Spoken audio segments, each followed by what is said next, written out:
The Fisheries Bill really is a chance for this government to make real the promises made by the Leave campaign in the referendum.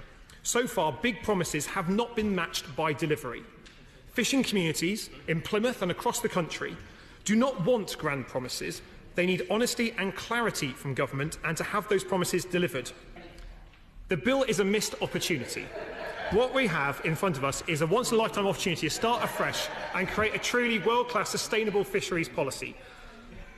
We need to get this right, but as it stands, this bill fails in a number of critical ways. It fails to provide a fair deal for our small fleet or attempt to break up large monopolies in the fishing industry. It fails to regenerate coastal communities and provide the renaissance our coastal towns need. It fails to create a vision for the UK to have the most sustainable fisheries in the world.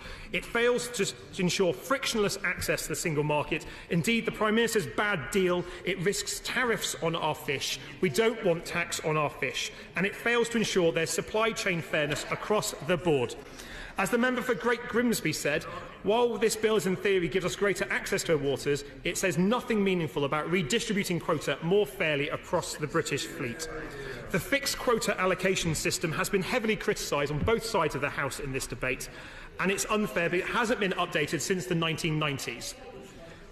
Mr. Deputy Speaker, if I hadn't been updated since the 1990s, I'd still have bleached blonde hair, wear cargo trousers and believe wet look gel are good ideas. Times change, and so must our fishing regulation. As a result of the existing system of ownership of quota, it has been increasingly consolidated in the hands of a few, and we need to change that to distribute quota so it goes back to the hands of the many. My party does support this bill, but we believe it needs more work in a considerable number of areas. Serious concerns have been raised on both sides of this House about fairness, funding, sustainability and trade.